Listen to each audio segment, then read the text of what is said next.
Hello everyone, कसे आहात सगळे? अभ्यास कसा चालू आहे? अभ्यास छानच चालू असेल.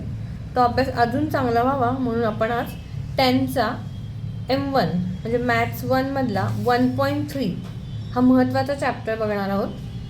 ठीक आहे, त्यातला 1.3चा पहिला क्वेश्चन आहे filling the blanks with correct number असा आहे. मी फक्त शॉर्टमध्ये हेडिंग लिहिलं आहे. बघा, पहिला जो चॅप्टर आहे मॅथ्सचा M1चा 10th स्टँडर्डचा तो आहे लिनियर इक्वेशन. तर लिनियर इक्वेशनमध्ये एक्स आणि वायचे व्हॅल्यू काढायचे 2-3 प्रकार आहेत. त्यातला आपण आज लिनियर इक्वेशनचा तिसरा प्रकार तो आहे क्रॅमर्स रूल. आपण क्रॅमर्स रूल या मेथडने आपले एक्स आणि वायचे व्हॅल्यू कशा काढायच्या हे आपण आता शिकतोय. ठीक आहे, तरी ही बेसिक माहिती आधी बघूया आणि मग क्वेश्चनला सुरुवात करू. बघा, क्रॅमर्स रूलचा फॉर्म्युला किंवा माइंडडी काही म्हणा ते असं असतं. जर उभ्या लाईन्स, त्याला आपण ब्रॅकेट पण म्हणू शकतो, स्ट्रेट ब्रॅकेट, त्याच्यामध्ये पहिला ए त्याच्या खाली सी, एच्या समोर बी आणि बीच्या खाली डी किंवा ABCD तुम्ही असं पण लक्षात ठेवा. हे काय आहे, ही कसली मांडणी आहे? तर याला आपण डिटर्मिनंट्स म्हणतो. ABCD into bracket is a determinant. Determinant म्हणजे काय, त्याचं प्रेझेंटेशन तर आपण पाहिलं, पण त्याची व्हॅल्यू कशी काढायची तेच आपण आता शिकणार आहोत. ठीक आहे, बघा त्याची बेसिक माहिती अशी आहे. AB आडवे दोन बघा समोरासमोरचे लेटर AB आणि CD. AB आणि CD आर रोज. आडवे जे आहेत त्याला रोज म्हणतो आपण. आणि AC एका ग्रुपमध्ये AC आणि BD त्याला काय म्हणतो आपण, कॉलम. ठीक आहे, आता मला सांगा या डिटर्मिनंटची डिग्री काय आहे? डिग्री म्हणजे जनरली आपण इंडेक्स म्हणतो, पण याच्यामध्ये तुम्हाला कुठेच इंडेक्स दिसत नाही, तरी पण या डिटर्मिनंट म्हणजे हे चारही नंबर एकत्र ह्याचा ग्रुप म्हणजे डिटर्मिनंट. मग या डिटर्मिनंटची डिग्री काय आहे? बघा, degree of this determinants is 2 degree. मग 2 डिग्री कशी काय आहे? तर प्रत्येक कॉलममध्ये मी मगाशी सांगितल्याप्रमाणे आडवे, हा जो आडवा पहिला ग्रुप आहे तो एक ग्रुप झाला, ती एक रो झाली, आणि ही दुसरी रो. बघा, प्रत्येक रोमध्ये 2 एलिमेंट्स आहेत. या पहिल्या रोमध्ये आहेत, ही रो झाली पहिली रो, दुसरी रो. पहिल्या रोमध्ये आहेत A आणि B हे 2 एलिमेंट, आणि दुसऱ्या रोमध्ये झाले C आणि D हे एलिमेंट. आता आडव्या रोजला आपण आडव्या लाईनला रोज म्हणतो. मग उभ्या लाईन्सला आपण काय म्हणतो सांगा? हे बघा, degree of determinant is 2. There are 2 elements in each column and 2 elements in each row. ठीक आहे, तर उभ्या एलिमेंटला आपण कॉलम म्हणतो. मग बघा, A आणि C हा पहिला कॉलम झाला, B आणि D हा दुसरा कॉलम झाला. म्हणजे हे झाले रोज आणि हे झाले कॉलम. ठीक आहे, मग कॉलममध्ये पण प्रत्येक कॉलममध्ये 2 एलिमेंट आहेत आणि प्रत्येक रोमध्ये सुद्धा 2 एलिमेंट आहेत, म्हणून या डिटर्मिनंटची डिग्री झाली 2. ठीक आहे, मग आता आपण त्या डिटर्मिनंटची व्हॅल्यू कशी काढायची ते आता बघणार आहोत. बघा, ABCD याचं क्रॉस मल्टिप्लिकेशन करायचं. म्हणजे कसं, इथे मी तुम्हाला दाखवते या डिटर्मिनंटची व्हॅल्यू कशी काढायची ते. A multiplied by D minus B multiplied by C किंवा C मल्टिप्लाइड बाय B. कळालंय? या दोघांची मल्टिप्लिकेशन करायची, मध्ये ऑलवेज सबट्रॅक्शनचं साईनच द्यायचं आणि मग त्यापुढे या दोघांची मल्टिप्लिकेशन करायची. ऑलवेज A पासूनच सुरुवात करायची. आधी CB मायनस AD लिहायचं नाही, उत्तर चुकू शकतं नाही, चुकणारच आहे. सो आधी इथून सुरुवात करायची. A गुणिले D म्हणजे A multiplied by D AD minus CB. बघा, इकडे तुम्हाला मी शॉर्टमध्ये दाखवते. AD minus CB. ADचा मल्टिप्लिकेशन AD आलं आणि CBचं मल्टिप्लिकेशन CB आलं आणि ह्यामध्ये सबट्रॅक्शन्स आहेत. ह्याचं आपण जेव्हा ह्याच्यात आपण नंबर्स आणि व्हॅल्यू घालतो तेव्हा आपल्याला ह्या डिटर्मिनंटची व्हॅल्यू कळते. ओके, आता ह्या रूलप्रमाणे आपल्याला हे फिलिंग द ब्लँकचं इक्वेशन सोडवायचं आहे वरचं. बघा, मी तुम्हाला म्हटल्याप्रमाणे आधी आता हा 3 म्हणजे A, 2 म्हणजे B, 4 म्हणजे सी आणि 5 म्हणजे डी. त्याचं पोझिशन महत्त्वाचे. ऑलवेज इथे वेगवेगळेच नंबर येणार, पण आपल्याला फॉर्म्युला काय बघायचा, ए मल्टिप्लाइड बाय ऑलवेज ए आणि बी समोरासमोरच लिहायचे, लक्षात ठेवायचे. म्हणजे दरवेळेला आपल्याला या पहिल्या नंबरची आणि त्याच्या समोरच्या नंबरचं मल्टिप्लिकेशन आधी लिहायचं, म्हणजे सबट्रॅक्शनचं साईन आणि 4 मल्टिप्लाइड बाय 2 हे इकडचे क्रॉस नंबर मल्टिप्लाइड करून समोर लिहायचे सेकंड पोझिशनला. ठीक आहे. आता बघा मग आपलं हे क्रॅमर्स रूलप्रमाणे आपल्याला सोडवायचं आहे. तर काय येणार, एच्या जागेवर आहे 3 आणि डीच्या जागेवर आहे 5.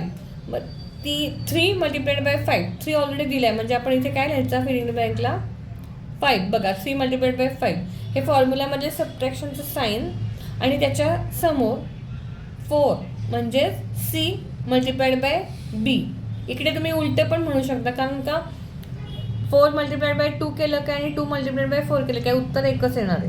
ठीक आहे. आता इकडे फिलिंग द ब्लँकला 4 दिलं आहे म्हणजे इथे काय येणार, त्याची पेअर काय आहे 2. ठीक आहे. आता त्याच्यानंतर इज इक्वल टूचं साईन आहे. हां, मग आता 5 3 त्याचं उत्तर इकडे लिहायचं 15 आणि 4 2 8 ऑलरेडी दिलेलं आहे. ठीक आहे. आता बघा 8ला मायनस साईन आहे आणि 15च्या लेफ्ट साईडला काहीच साईन नाही, म्हणजेच तो प्लस आहे. जेव्हा एक नंबर मायनस एक नंबर प्लस असतो तेव्हा आपण आन्सर कसं करतो इंटिजर्सचं, मोठ्या नंबरमधून छोटा नंबर मायनस करायचा आणि मोठ्या नंबरचं साईन आन्सरला द्यायचं. बघा 15 प्लस आहे 8 मायनस आहे, सो 15 मायनस 8 7 आला आणि आता हा प्लस 7 आन्सर आला का, कारण 15 मोठा आहे आणि त्याला प्लस साईन आहे, सो +7 इज अवर आन्सर. ठीक आहे, कळालं आहे. आता आपण क्वेश्चन नंबर 2 सोडूया.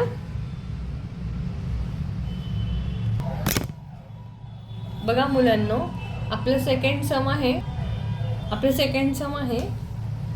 क्वेश्चन 2 आहे. तर हे डिटर्मिनंटची व्हॅल्यू काढायची. पहिलं सम आहे लाईनच्या आतमध्ये -1 म्हणजे ए आहे -1, बी आहे, बीच्या पोझिशनवर आहे 7, सीच्या 2 आणि डीच्या 9. मी तुम्हाला रूल काय सांगितलं आहे, आधी ए पासून सुरुवात करायची. -a multiplied bye -1 multiplied by 9 पहिल्या ब्रॅकेटमध्ये, -1 मल्टिप्लाइड बाय 9 ब्रॅकेट कम्प्लीट, मध्ये रूलप्रमाणे मायनस साईन आणि मग 2 मल्टिप्लाइड बाय 7 किंवा 7 मल्टिप्लाइड बाय 2. ठीक आहे मुलांनो, तुम्हाला इंटिजर्सचे रूलचा पण आपला सेपरेट एक व्हिडिओ आहे, मी तुम्हाला लिंक पाठवते, नक्की बघा. जरी असं वाटत असेल की सोपं आहे, तरी एक साईन चुकलं तरी अख्खे सम चुकून अख्खे मार्क्स जातात. तर बघा 9 प्लस आहे, 9च्या लेफ्ट हँड साईडला काहीच साईन नाही इकडे, म्हणजे तो पॉझिटिव्ह 9 आहे. Positive multiplied by negative, answer negative येतं, म्हणजे -1 मल्टिप्लाइड बाय 9 आलं आपला आन्सर -1, मधलं मायनसचं साईन. ठीक आहे. 7 पॉझिटिव्ह आणि 2 पण पॉझिटिव्ह आहे. बघा 7 आणि 2, 7 2 14, पॉझिटिव्ह 14. -1 आहे तसं लिहायचं ब्रॅकेट ओपन करून. आता आपला ब्रॅकेटच्या बाहेर मायनस साईन असेल तर काय रूल आहे, ब्रॅकेटच्या बाहेर जर मायनस साईन असेल तर ब्रॅकेटच्या आतल्या नंबरचं साईन अपोजिट करायचं, म्हणजे पॉझिटिव्ह असेल तर निगेटिव्ह करायचं, निगेटिव्ह असेल तर पॉझिटिव्ह करायचं. आता प्रत्येक नंबरच्या लेफ्ट हँड साईडला मुलांना साईन असतं, आपण अनेकदा शिकलो आहे. बघा 14च्या लेफ्ट हँड साईडला साईन आहे म्हणजेच तो पॉझिटिव्ह आहे, तो पॉझिटिव्ह जर झाला निगेटिव्ह, कारण ब्रॅकेटच्या बाहेर मायनस साईन आहे, -14. ठीक आहे. आता दोन्ही नंबर निगेटिव्ह आहेत, आपल्याला माहितीच आहे, जेव्हा दोन्ही नंबर निगेटिव्ह असतात तेव्हा नंबरचं ॲडिशन करायचं आणि आन्सरला मायनस साईन द्यायचं. म्हणजेच काय, आपल्या या समचं आन्सर काय झालं -15, म्हणजेच -15. ओके. आता आपण सेकंड सम सॉल्व करूया. सेकंड सम आहे 5 लाईनच्या मध्ये 5 3 म्हणजे ए म्हणजे 5, बी म्हणजे 3, सी म्हणजे -7 आणि डी म्हणजे 0. तर तुम्हाला मी सांगितल्याप्रमाणे क्रॉस मल्टिप्लिकेशन करायचं, ए पासून सुरुवात करायचं. पहिल्या ब्रॅकेटमध्ये लिहायचं 5 मल्टिप्लाइड बाय 0, दुसऱ्या ब्रॅकेटमध्ये लिहायचं -7 मल्टिप्लाइड बाय 3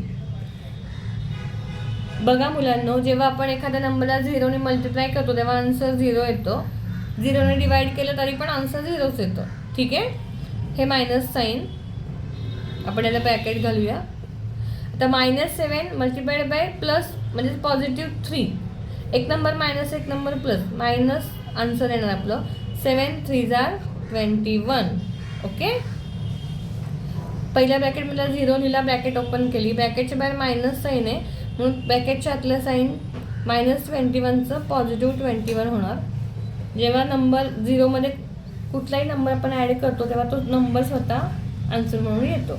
म्हणजे आपला +21 हे आन्सर दिलं. बघा मुलांनो, आपली एची व्हॅल्यू आहे 7/3, बीची आहे 5/3, सीची आहे 3/2 आणि डीची आहे 1/2. क्रॅमर्स रूलप्रमाणे आपण क्रॉस मल्टिप्लिकेशन करूया. 7/3 multiplied by cross multiplication. Fraction फॉर्ममध्ये जरी नंबर असले तरी घाबरून जाण्याची काही गरज नाही आहे. ए मल्टिप्लाइड बाय आपण डी केलं, मध्ये मायनस साईन आणि 3/2 मल्टिप्लाइड बाय 5/3 ब्रॅकेट कम्प्लीट. ठीक आहे. बघा इकडे 7ने 3 आणि 2ला डिवाइड होत नाही, 3 आणि 2ने 7ला आणि 1ला होत नाही. 1ला डिवाइड झालं तरी पण व्हॅल्यू तीच राहणार आहे, त्यामुळे फक्त आडवा गुणाकार करून घ्यायचा. 7 1 7, 3 2 6, मधलं मायनसचं साईन. इकडे बघा हा 3 कट होतो, 3 1 3, 3 1 3. 5 आणि 2चं काही कॉमन डिवायझर नाही आहे, सो ते आहे तसं लिहून घ्यायचं 5/2. ब्रॅकेट ओपन करायचे. आता इकडे हा प्लस आहे, ब्रॅकेट ओपन केली की तो होणार -7/6 -5/2. तुम्हाला माहितीच आहे फ्रॅक्शनमध्ये डिनॉमिनेटर म्हणजेच खालचे दोन्ही नंबर छेदातले सेम झाल्याशिवाय आपण ॲडिशन सबट्रॅक्शन करू शकत नाही फ्रॅक्शनची. मग कसं करायचं, ह्याचा LCM काढायचा. बघा 6च्या टेबलमध्ये 2 नाही आहे पण 2च्या टेबलमध्ये 6 आहे. 2 3 6. सो 2ला आपण हेही तुम्हाला माहिती आहे की फ्रॅक्शनमध्ये फक्त डिनॉमिनेटरला पण मल्टिप्लाय करू शकत नाही, तर त्याच्यासोबत त्याच्या न्यूमरेटरला सुद्धा मल्टिप्लाय करायला लागतं सेम नंबरने. मग बघा 7/6 आहे तसे लिहून घ्यायचे, मायनस साईन. 2 3 6. मग आपण 5ला आणि 2ला 3ने मल्टिप्लाय करायचं. 7/6 बघा मायनस 5 3 15 आणि 2 3 6. बघा डिनॉमिनेटर सेम झालेत. आता डिनॉमिनेटर सेम झाले की तर एकदाच लिहायचं, तर वरती 7 - 15 लिहिले, डिनॉमिनेटर 6 लिहिला. आता मगाशी जे मी तुम्हाला रूल सांगितले, एक नंबर मायनस एक नंबर प्लस असेल तर मोठ्या संख्येतून छोटी संख्या मायनस करायची आणि मोठ्या संख्येचं चिन्ह आन्सरला द्यायचं. 15 - 7 8 येणार, पण -8 येणार कारण का 15 मोठा आहे, त्याला मायनस साईन आहे. /6 याची लोएस्ट टर्म काढायची. 8 आणि 6 2च्या टेबलमध्ये, 2 4 8 आणि 2 3 6. म्हणजे आपलं या समचं आन्सर आलं -4/3. ओके. आता आपण पुढचा क्वेश्चन बघूया.